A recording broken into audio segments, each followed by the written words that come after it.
Boa tarde, queridos amigos, irmãos. Sejam todos bem-vindos. Que a paz de Deus nos envolva. A dulcíssima paz do Mestre esteja também tocando as fibras da nossa alma, iluminando-nos como este raio do sol hoje brilha de céu azul de esperança e de paz. Sou grato a Deus, sou grato a Jesus, sou grato à espiritualidade maior por mais uma vez aqui estar nessa missão sublime de divulgar o Evangelho vivo via as mensagens, via as reflexões, as ponderações tão necessárias. Amados irmãos, não desperdicemos nenhum momento da nossa vida. A vida preciosa, a vida que estua, a vida que se faz presente cotidianamente, a todo instante, impulsionando-nos na nossa ascensão moral e espiritual. Inicialmente, fechemos nossos olhinhos da carne e permitirmos-nos na nossa comunhão com Deus, na afetividade do nosso coração, agradecermos ao Pai a oportunidade de mais uma vez aqui estarmos em busca do alívio dos nossos achaques físicos, das nossas preocupações mentais, equilibrando-nos mental e emocionalmente. Ó Jesus, dulcifique a mente e o coração de todos nós. Que minhas palavras, Jesus, sejam as tuas palavras, guiadas por teus pensamentos, teus raios de luz e de esperança. Que todos nós, encarnados e desencarnados, possamos sair daqui, levando a certeza de que estamos sempre mais no caminho correto da aprendizagem. E em nome de Deus, e em nome de Jesus, assim agradecidos, pedimos a permissão para iniciarmos os trabalhos dessa tarde. E que assim seja. Amados irmãos, podemos iniciar com uma indagação. Como você se vê agora? Obrigado pela resposta. Segunda pergunta. O que você está pensando nesse exato momento? Obrigado pela resposta também. Eu já li na mente de cada um. Já estou bastante preparado para ler a mente. Portanto, já estou num patamar igualzinho ao de vocês. Porque o que eu posso, vocês também podem. Vocês achavam que eu ia já me colocar num plano superior. Exatamente o que você está pensando agora é exatamente aquilo que você é. Porque o que nós pensamos é o que nós somos. E a nossa mente produz e abre os nossos caminhos consoante aquilo que nós mais desejamos. Assim como pensas, assim viverás, diz a mentora Joana d'Arc. Assim como pensas, assim viverás. Então, nada mais belo do que trazer uma reflexão sobre essa usina mental, esse laboratório mental da nossa mente. Acredite, mas estou falando assim, com muita convicção. Acho que eu estou tentando convencê-los daquilo que eu estou dizendo nesse exato momento. Eu acredito. Primeiro, por ter tido a graça de ser um professor comunicador durante muitos anos.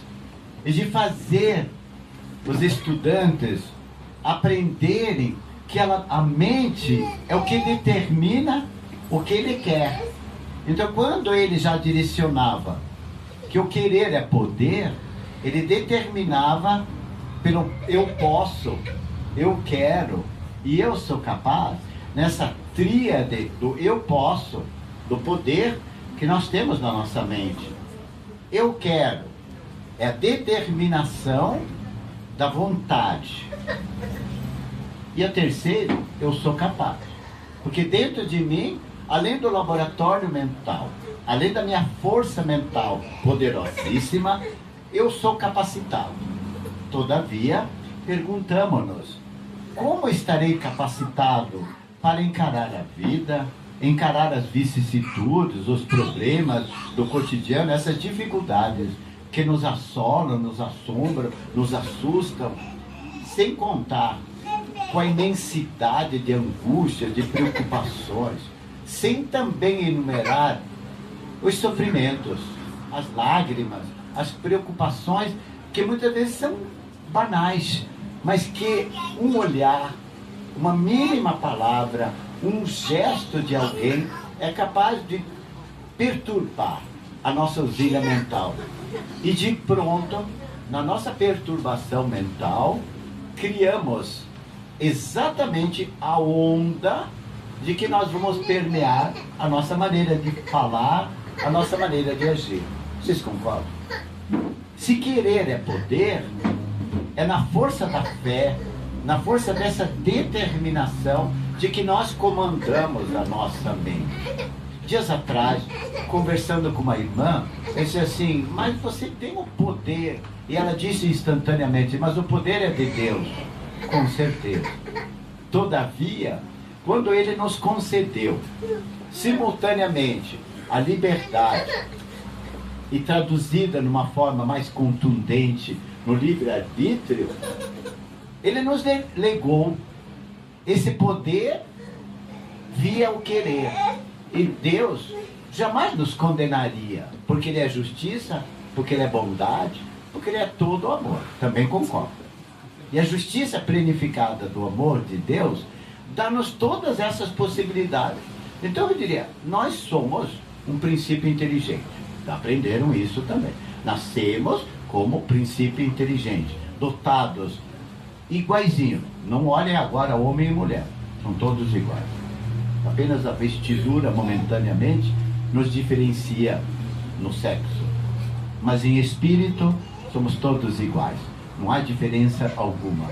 E criados como princípios inteligentes, todos nós recebemos da mônada divina, ou seja, a centelha de luz, o potencial tal qual uma semente que contém nela tudo que uma árvore será. Também concordo. A semente, ela é rica, é preciosa, é uma imagem belíssima para dizer que no nosso ser, em todos nós, está contido tudo aquilo que nós já fomos, somos e direcionamos para o nosso amanhã. Daí a importância vital deste tema como consideração, juntando assim, paralelamente, mente e vida. Conforme pensa, assim você viverá, meu Pai. Então, se eu vivo angústia, é porque eu já pensei e cultivei angústia. Se eu vivo mágoas, ou seja, carregado de ódios, mágoas, sentimentos ainda não tão edificados, precisando de vingança, de fazer o outro sofrer, é sinal ainda que eu estou num estágio ainda de demandar mais evolução, mais seriedade, mais comprometimento para comigo. Não é um comprometimento para com Deus. Com Deus é o resultado do meu esforço. Se eu falei besteira, pode me corrigir, mas acredito que o meu esforço, o meu empenho, a minha dedicação, infatigavelmente glorifica o Pai. Então nós somos uma dádiva do amor de Deus, porque temos esse potencial que nos diferencia dos nossos irmãos animais, das nossas irmãzinhas vegetais, plantas e etc., dos nossos irmãos minerais e assim por diante. Por quê? Porque já passamos nesses estágios primeiros, que passamos dos instintos bárbaros, doentios, aselvajados, de tanta violência, de tanta truculência, para um estágio já de adquirir as sensações, os sentimentos, começarmos a perceber-nos e a perceber o outro. Por quê? Porque nasceu em nós o princípio da razão, o princípio do discernimento, o princípio da compreensão. E aí é um passo largo para a evolução, para o progresso. Haja vista que em muitos animais que estão dentro do nosso lar, nós vemos quanta inteligência denodada, quanta inteligência demonstrada nas percepções, nas reações e nos sentimentos que traduzem para conosco. Isso é sinal de que eles também estão num estágio evolutivo de ascensão. Então nós perguntamos, mas por que estacionar? Por que retrogradar? Por que retroagir? O dia que me deram como tema de palestra, falar sobre metempsicose, Senhor, nunca ouvi falar dessa palavra. Mas eu, desculpe o termo, carregado um pouco ainda de orgulho, não perguntei o que era. Mas a partir do momento que o pai dos inteligentes já me disse que metempsicose nada mais é do que querer reencarnar num ser inferior, ou seja, reencarnar, se foi muito brabo, um leão, se foi muito vingativo, sei lá, num outro animal, se foi peçonhento numa cobra e assim por diante. Mas a doutrina nos fala explicitamente que nós não voltamos, nós estacionamos, mas não voltamos lá. Então a metempsicose, essa palavra tão linda, não é a reencarnação, como ainda em muitos países, principalmente orientais, acreditam, você vai voltar como uma cobra, porque você é uma cobra, você é uma víbora, você pega na pé de todo mundo. Não, queridos, isso é maldição que não pega. Mas nós podemos retornar num princípio ainda, porque nossa mente não trabalhou para que nossa vida fosse melhor. Então retornamos, fruto do nosso orgulho.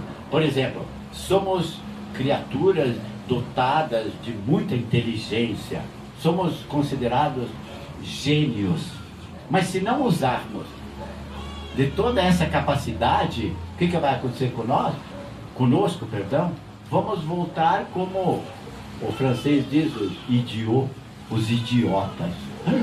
Isso é sério. Isso é sério.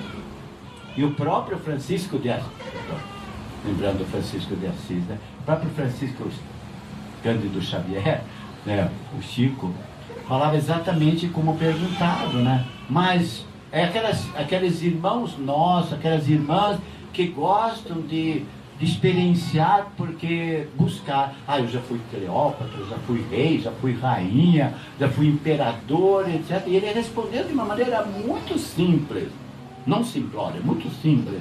Por isso que temos tantas pessoas ainda vivendo lá, naquela fase humílima da miséria, sofrendo a escravidão, porque antes se consideravam Cleópatras, rainhas, reis, etc. Então retornam estropiados num corpo, chagados fisicamente, cegos, mutilados e etc. Porque o pensar deles era de prepotência, de poder.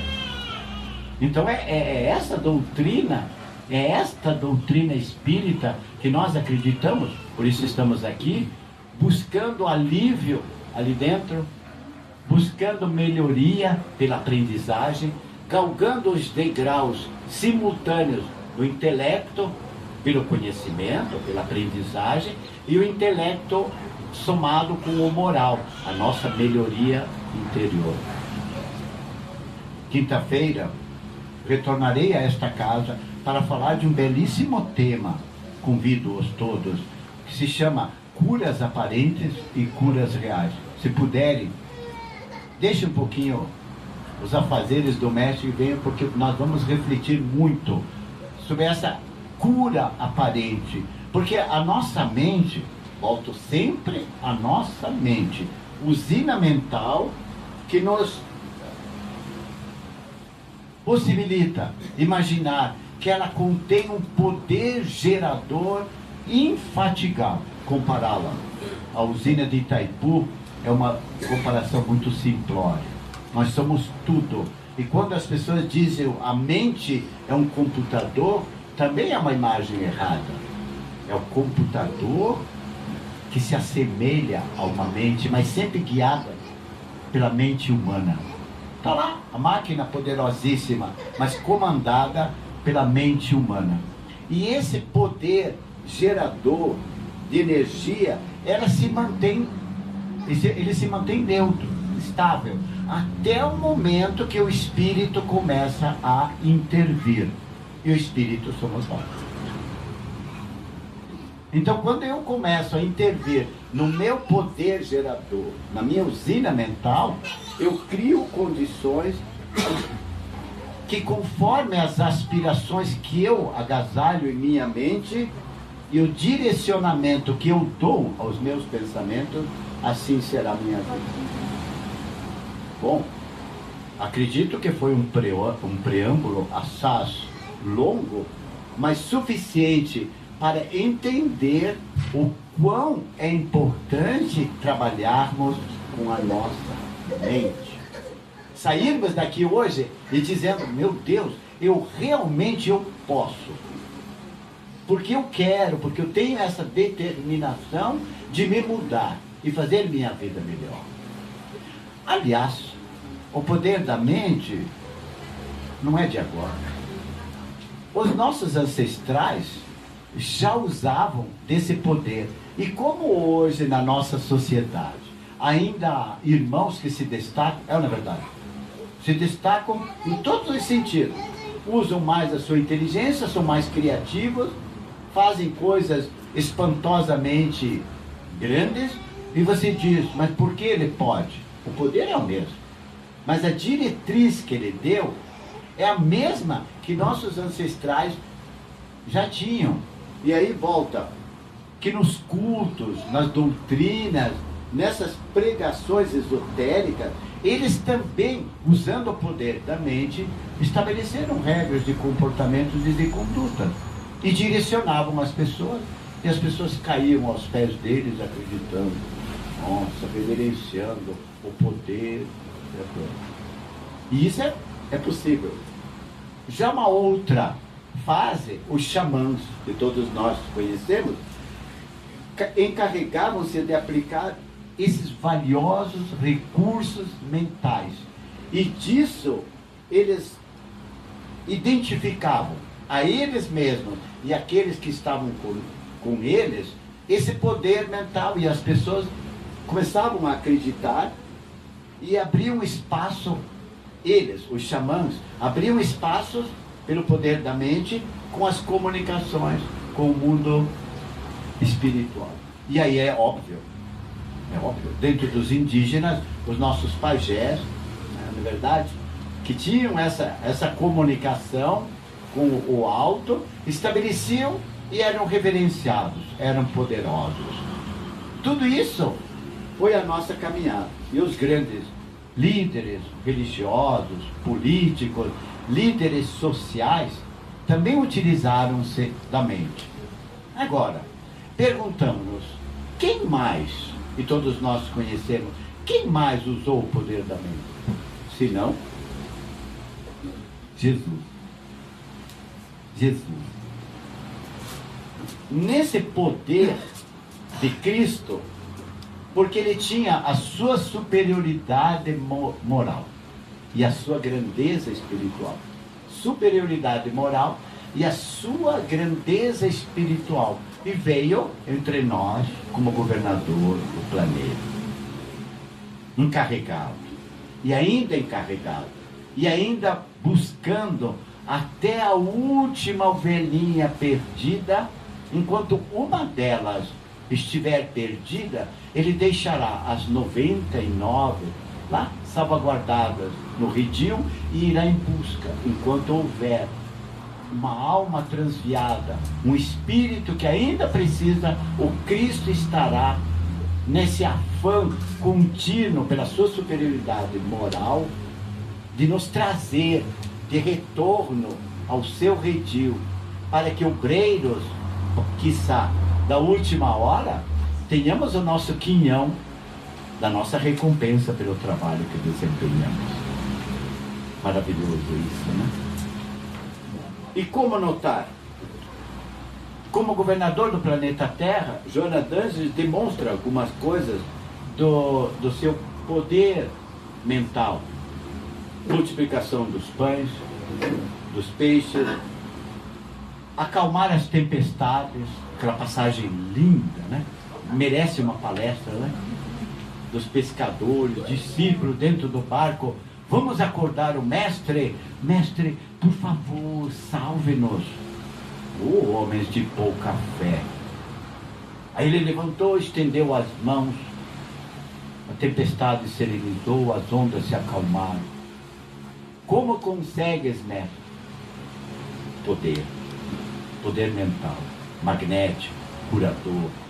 Que mais? A pesca milagrosa, as curas extraordinárias, a visão à distância, a pré-cognição, tudo isso estava latente dentro dele. Todavia, ele permitiu o transcurso natural dos acontecimentos, que ele podia simplesmente, um toque sutil do seu amor e do seu poder, transmudar. Não. Deixou que todos os acontecimentos fossem realizados. Então nós temos essa percepção do poder do Cristo, sabendo que nós temos o mesmo poder, todavia carregados pela vacilação mental, que é um eufemismo para dizer preguiça de pensar. Um outro eufemismo, eu não sou capaz. Um outro eufemismo, minha fé é muito frouxa, vacilante. Não tenho uma fé raciocinada, não tenho cabal potencialidade da fé. E o Cristo tranquilamente utilizou desse poder para dizer: pelo poder da fé serás capaz de mudar as montanhas de um lugar para outro. Maravilha, né? Mas que montanha? Vocês já aprenderam aqui, né? O seu Elias já montou, está dentro de nós. As montanhas dessas nossas dificuldades ainda, meu Deus, teimosamente recalcitrantes. Ou só assim eu não mudo e ninguém vai me mudar. Essas são as montanhas que nós devemos, pelo poder da nossa fé, mudar. Falando de fé, depois do Cristo, todos os grandes religiosos, os pensadores, trabalharam com esse poder do pensamento e chegaram à conclusão de que o ser humano é o seu pensamento. O ser humano é o seu pensamento. Se eu conseguir inculcar na mente de cada um de vocês uma sementinha desse poder, você vai voltar ao que você acha que é ter fé ou ser fé. Essa é uma indagação que o irmão da outra casa nos fez. É exatamente Joana d'Anjos, nessa passagem, quando Jesus referencia de transportar montanhas, ela define o conceito que Jesus dava à fé. Qual seria esse conceito? E ela diz assim: a fé que é capaz de todas as realizações centraliza-se na dinâmica e na energia mental. A fé que é capaz de converter em realidade todas as aspirações, todos os nossos desejos, nós vamos convertê-las em realizações.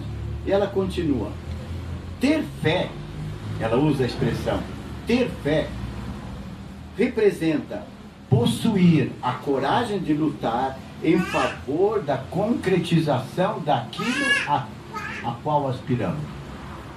Ter fé é lutar e ter coragem para conseguir aquilo que nós mais aspiramos, aquilo que nós mais desejamos, e entregar-se com confiança aos resultados que serão alcançados. Então, por exemplo, hoje às 17 horas, cada um de vocês fará uma apresentação aqui na frente. Vocês terão 1 hora, a partir das 16 horas, para a sua preparação. Alguns já baixaram os olhos assim: pelo amor de Deus, eu não. Nossa. Ou se dissesse: levante-se, vem aqui na frente e explane. E eu começa a vacilação do seu poder. Então, ter fé é exatamente ter essa coragem, primeiro de estudar, e você estuda. Segundo, de aprender, e você aprende nos chicotes da vida. Aprende, sabe, naquelas coisas assim que te deixam bem preocupado, bem angustiado. Aquelas dores, aqueles sofrimentos, aquelas angústias, aquelas preocupações dentro de casa. O irmão está rindo, mas é verdade. Ele representou bem. Pois é, mas assim, meu Deus, e quanto sofrimento. E o pior, que se sofre, e teimosamente a gente não quer, como se diz, aprender. Aí sobrevém uma outra recidiva, um outro sofrimento maior, para de repente, opa, tenho fé. Então eu acredito que dentro de mim tem esse poder de transformar. Então ele consegue ter a coragem de lutar para conseguir realizar e com confiança. Daí a confiança e a autoconfiança geram esse poder é querer do provérbio popular. E com relação ao querer é poder, a aspiração, quando carregada de energia mental, sempre vai culminar naquilo que nós desejamos. Mas nós vacilamos, admiramos os outros e achamos que nós não temos essa mesma capacidade. E nós superamos. Agora eu pergunto, olhando para cada um de vocês: cura-me, Senhor, onde dói. Cura-me, Senhor, bem aqui. Cura-me, Senhor, onde eu possa ir. Cura-me, Senhor, é poder da fé. Se tu queres, eu serei curado. O jovem disse a Jesus. Incontinente o mestre lhe respondeu: sim, eu quero, estás curado. Mas não é o poder de acreditar. Se tu queres. Observem a veracidade da determinação. O pai que rogava: Senhor, cure meu filho, cure minha filha, visita meu lar, faça isso, daquilo. É o pai, é a mãe que rogava, porque acreditava nesse poder. E isso está contido exatamente nessa concretização do querer é poder, da realização. A princípio, existem muitas fórmulas de poder mental. Basta colocar lá no Santo Google, quiçá vocês vão encontrar. Mas mais adiante, tanto nesse grandioso livro, esse grande livro, Momentos de Saúde, ele só tem a estatura pequena, né? Por isso que eu não olho sempre a estatura dos meus irmãos. Não importa se ele é de 1,50 m ou se tem 2.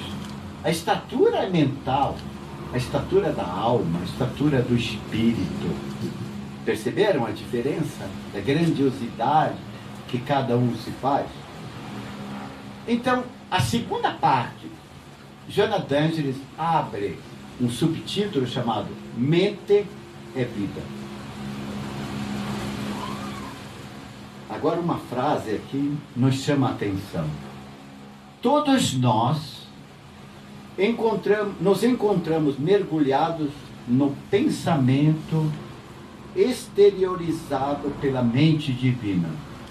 Todos nós nos encontramos mergulhados no pensamento exteriorizado pela mente divina.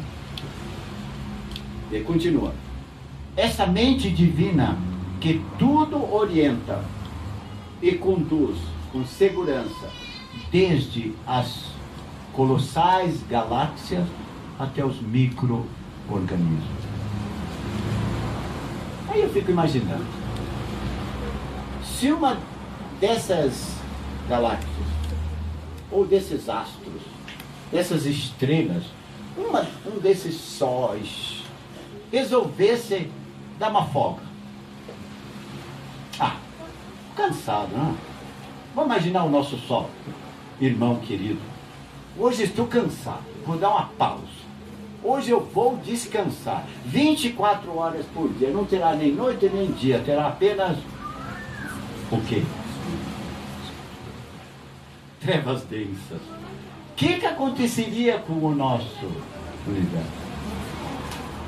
Se ninguém sai da rota, e nem nosso coração, vez por outra ele é teimoso, dá umas batidinhas diferentes, a nossa mente dá batidas diferentes, nosso corpo dá sinais diferentes, porque nós interferimos na mente, no coração, na nossa conduta, na nossa grandiosidade, entre aspas, aparentes de sermos melhores, interferimos e aí desequilibramos. E nos desequilibramos nos 3 aspectos: físico, no aspecto mental e no aspecto psicológico, mas sem esquecer do aspecto emocional e do aspecto social. Perceberam? Qualquer desequilíbrio dessas galáxias imensas dentro do nosso corpo fisiológico, nós desequilibramos pela nossa maneira de pensar, também desarmonizado, diversificados e convulsionados emocionalmente, porque por qualquer coisa nos desarmonizamos. Basta entrar num ambiente e sentir um ar um pouquinho diferente. Nossa, que ar carregado. E o que fazer? Você pode mudar. Como? Começando por você, a você mudar a sua vibração, a sua sintonia. Conforme pensa, assim viverá. Estão com sono? Estão com sono? É muita coisa, né? Então tem 6 coisas para provar. Assim como pensa, assim você viverá. 3 positivas e 3 um pouquinho ao contrário, para não usar a expressão negativa. Conforme pensas, assim viverá. Abram os olhos agora, por favor. Respire, oxigene a mente. Aliás, vamos fazer uma pausa. Respirem, por favor. Eu não vou nem olhar. Não, podem respirar, eu estou enxergando.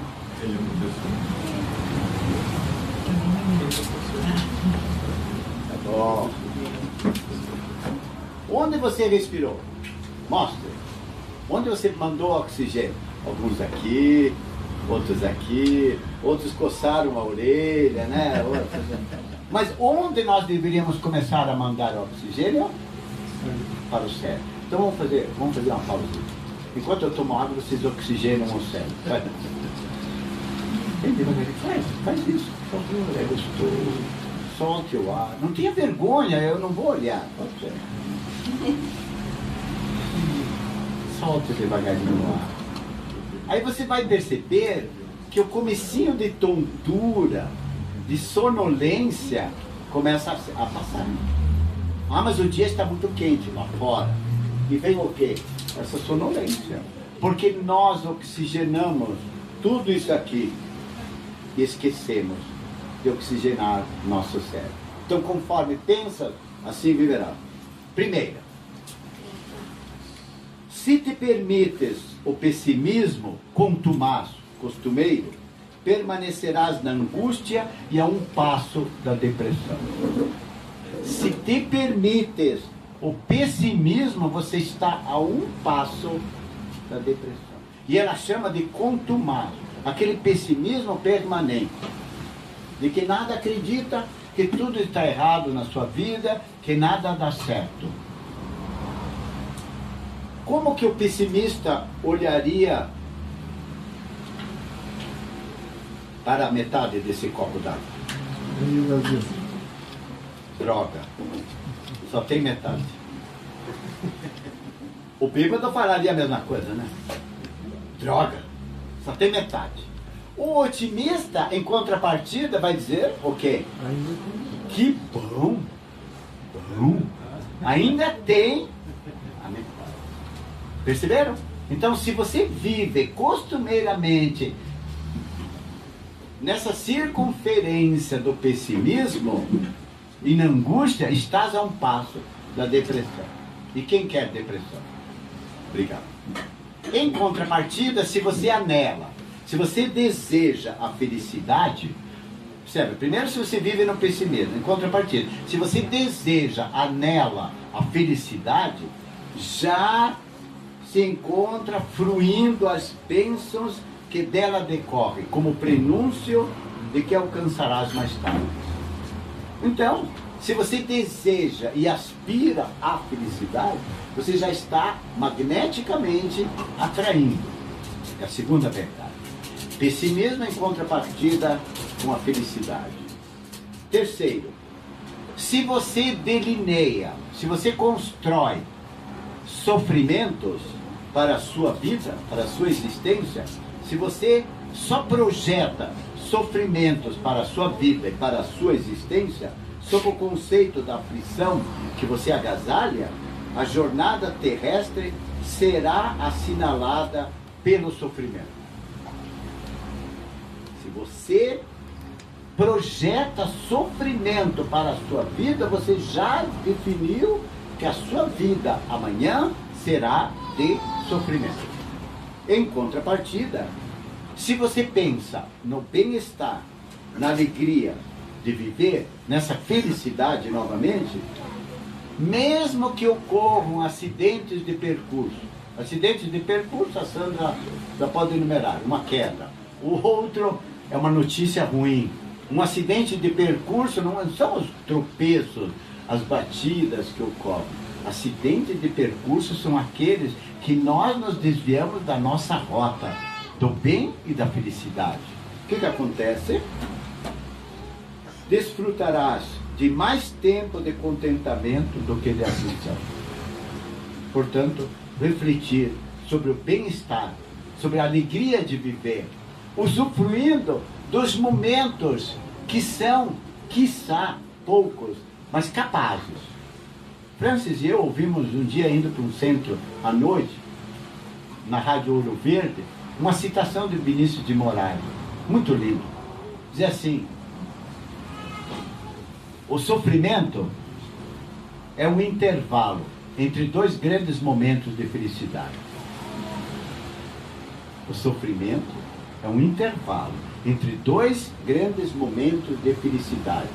Este é o otimista que bom ainda tem, que vê não o sofrimento como lágrima, dor, castigo, ou só como expiação, ou só como prova. Porque nas casas espíritas a gente é chicoteado. Cuidado, se aprontou, está colhendo. Se está vivendo agora, vai. Também não é tanto assim. Aí você diz assim: ah, tudo bem, vou para a casa espírita, vou levar minha garrafinha. Trouxeram a garrafinha para ser frutificado? Não, obrigado, não trouxeram, né?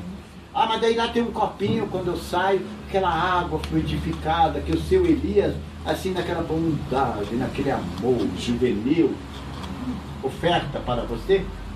Você diz: nossa, estou curado.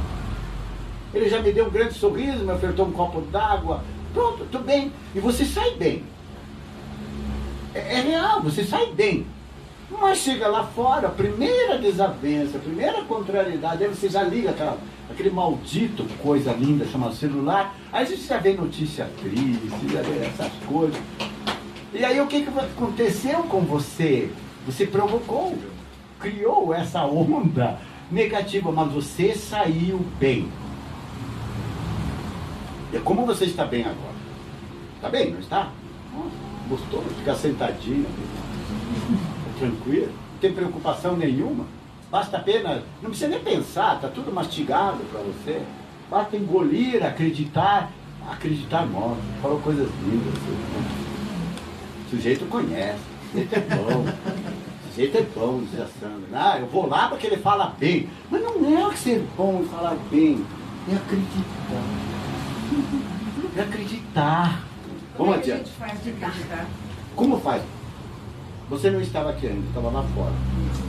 O conceito de fé, minha irmã, segundo Jesus, é capaz de todas as realizações e centraliza-se na usina mental, no seu poder mental. Ter fé,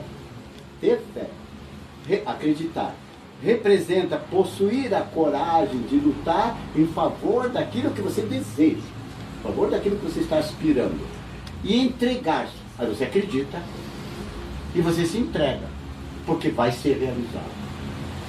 Então isso é o poder que está na nossa mente. Por exemplo, o cura-me, Senhor, é você pôr a mão e você ter o pensamento magnetizado da cura, do poder. Não é deitar somente na maca, lá é bom, é necessário para muitos casos, mas é o poder essencial de você acreditar que aquela imposição das mãos do médium vai transformar você. Não, ela começa exatamente no processo reverso, de dentro para fora, que você acreditou naquele poder de estender a mão, de acalmar as águas. Cristo tinha esse poder, mas nós temos também. Tereis esse mesmo poder e podereis fazer mais ainda do que eu realizei. Porque ele mesmo sabia que poderia muito mais, a qualquer hora e a qualquer instante. Mas nós nos sentimos fragilizados, pequenos, indefesos, não acreditamos porque não temos confiança em nós mesmos, a chamada autoconfiança. Que em contrapartida daqueles autos, né? Do autoconhecer-se, saber aquilo que você é, conhecer as suas limitações, mas conhecer também que você tem poder, as suas habilidades, as suas competências. Na verdade, eu posso não ter a competência que muitas pessoas têm aqui, as habilidades para muitas pessoas, mas eu tenho minhas capacidades, minhas competências, minhas habilidades. Então eu crio essa confiança em mim, porque eu me conheço. Então eu não sei.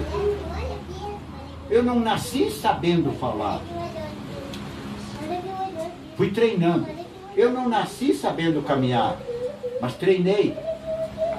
Eu só não aprendi uma coisa na vida, porque eu não quis, não aprendi e não me potencializei a andar de bicicleta. Até hoje eu não sei andar de bicicleta. Mas eu tenho outros poderes, outras capacidades, não é verdade? Que é exatamente esse poder da fé. Por isso que, se você projeta, é a quinta verdade, se você projeta insucesso lá adiante, no seu caminho, você seguirá essa trilha que você já assinalou.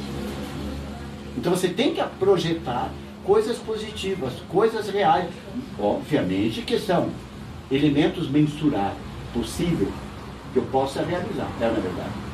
Não vou também fazer isso, aquelas coisas, por o dedo vou mudar qualquer coisa. Não, não é bem assim. Eu vou colocar o meu poder nas minhas capacidades, não nas minhas limitações, mas nas minhas capacidades. Aliás, falando de capacidades, de realizações, tem uma frase na comunicação, o Álvaro sabe muito bem, que diz assim, ele é mestre em marketing e comunicação: as minhas limitações não são o meu limite. As minhas limitações, eu tenho problemas na perna, no pé, no braço, sei lá, alguma coisa, nasci com alguma deficiência, mas não é o limite para você não avançar.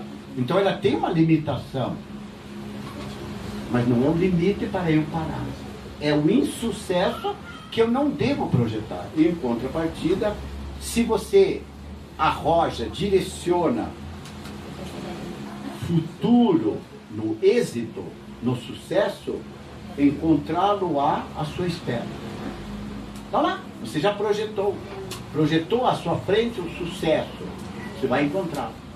À medida que você avance rumo aos objetivos superiores. Muito sério. Por isso ela termina, nessa primeira parte dos 6 elementos, uma frase: a mente produz aquilo que o pensamento direciona.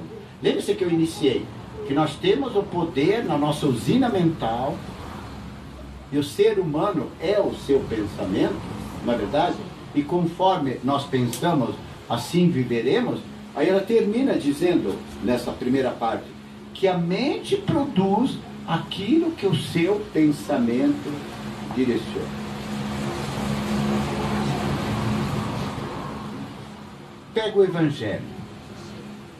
Tem 2 aspectos no Evangelho. Já repararam? Tem 2 aspectos.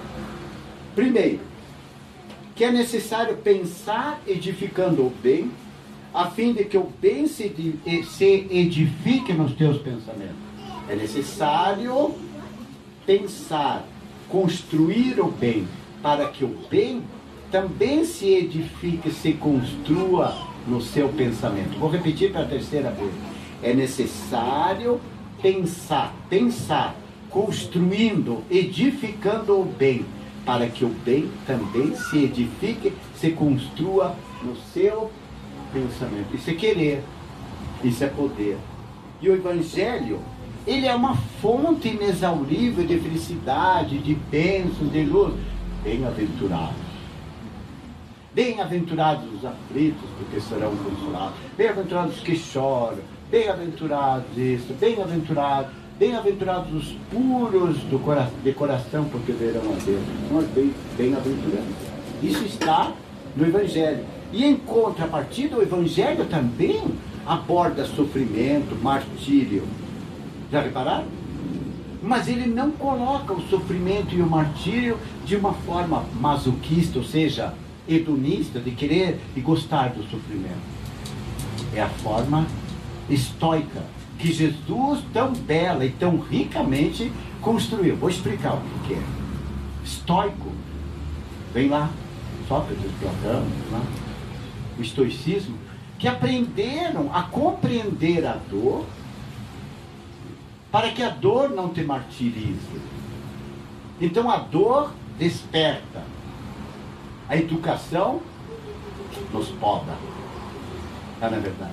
A dor desperta. Mas é um sofrimento consciente de percepção.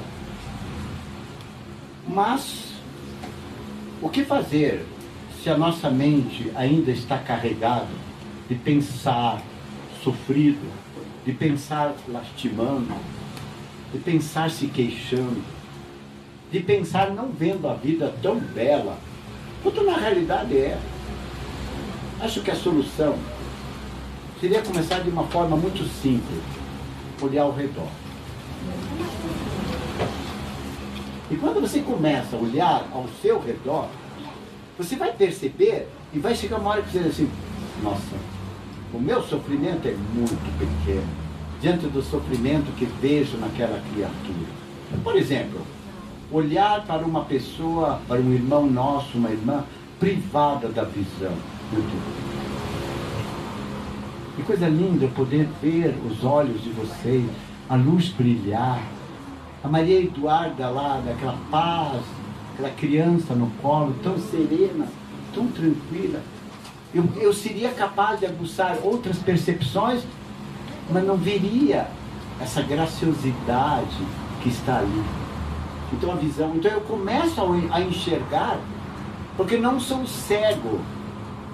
Posso estar cegado moralmente, daí vai como o próprio Saulo a caminho de Damasco, que precisou cair, mas não bastou cair.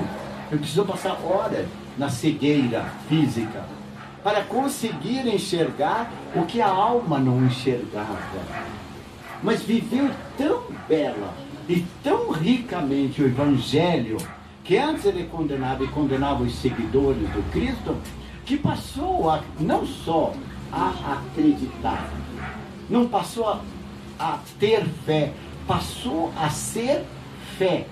Porque ele dizia: eu não tenho fé, eu sou fé.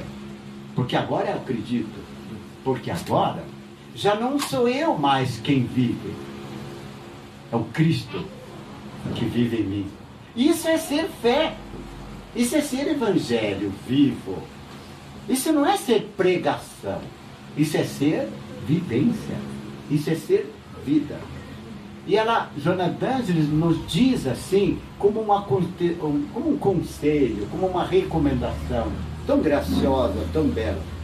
Pensa, portanto, de forma saudável, pensa de forma edificante e receberás as altas cargas de estímulos que procedem das faixas nobres da vida através do pensamento.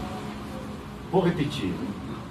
Pensa, portanto, de forma saudável, de forma edificante, e receberás as altas cargas de estímulos que procedem das faixas nobres da vida por meio do pensamento. Vivencia as dores das experiências provacionais. E você receberá as bênçãos das alegrias de colher os frutos saborosos da sua luta, denodada, esforçada, constante, de todos os dias. Então você diz assim: eu estou com muitas dores neste momento, mas eu estou bem. Que diferença, né? Se o nosso cérebro, que tem todo esse poder, porque é uma usina mental, ele começa sempre de trás para frente. Por isso que nós não devemos permitir mal de Alzheimer nos afetar. Porque ele começa a danificar a memória recente. Perceberam como isso é científico? E o cérebro, ele parte da última coisa que você disse. Que você disse para você: eu estou com muitos problemas de ordem financeira, de ordem material, de ordem de relacionamento, dificuldades dentro do meu lar, dificuldades de convívios, dificuldades de relacionamentos. Mas eu sou grato à vida, porque eu ando, porque eu vejo, porque eu posso estender minhas mãos, eu posso trabalhar, eu posso ser útil. Eu só não fico recolhendo, eu também dadivosamente oferto. A diferença entre aquele que está sempre de mãos assim, para receber, mas não está de mãos que vai estender, que vai doar, que vai ofertar. Então essa oferta, essa oferenda dos bons pensamentos, da vida, das bênçãos da luz e do amor, são essas forças canalizadoras das energias mentais que nos dão condições de viver mais, e de viver feliz, de acreditar e de transformar o meu dia nas ondas nebulosas do sofrimento, da dor, das mágoas, em outras ondas propiciatórias de momentos de mais paz. Quando eu serenizo, desligo a TV, procuro não julgar e não criticar os barulhos, as coisas exteriores. Ouço, mas não condeno. Ouço, mas não julgo. Meu Deus, quanto trabalho, né? Quanto trabalho. Por isso que o Cristo disse: no mundo tereis muitas tribulações. Mas ela de seguida diz assim, como se ele dissesse assim: calma, tranquilize-se, eu venci o mundo. Testemunho ocular da sua acuidade visual, da acuidade mental, da sua percepção, da sua grandiosidade, da sua superioridade moral, que podemos também nos transformarmos pela nossa ascensão, pelo nosso crescimento. Por isso viemos aqui hoje e agora, para glorificar o amor de Deus, para bendizer a nossa inteligência, a nossa capacidade, o nosso laboratório maravilhoso que temos, para dizer: se Jesus venceu, ele venceu essas tribulações, venceu essas dificuldades, tão belamente que no madeiro do seu Gólgota, quase prestes a sucumbir, quando disse: Pai, afasta de mim esse cálice, é difícil, Pai. Mas logo em seguida, naquela elevação tão moral, tão sublime, do amor e do gesto de perdão que nos legou, disse: Pai, perdoai, porque não sabem o que fazem. Essa é a recompensa da maneira de pensar, da maneira de falar, da maneira de agir. Que Deus os abençoe, amados irmãos. Que a paz do Cristo esteja no coração de todos nós. E que assim seja. Muito obrigado.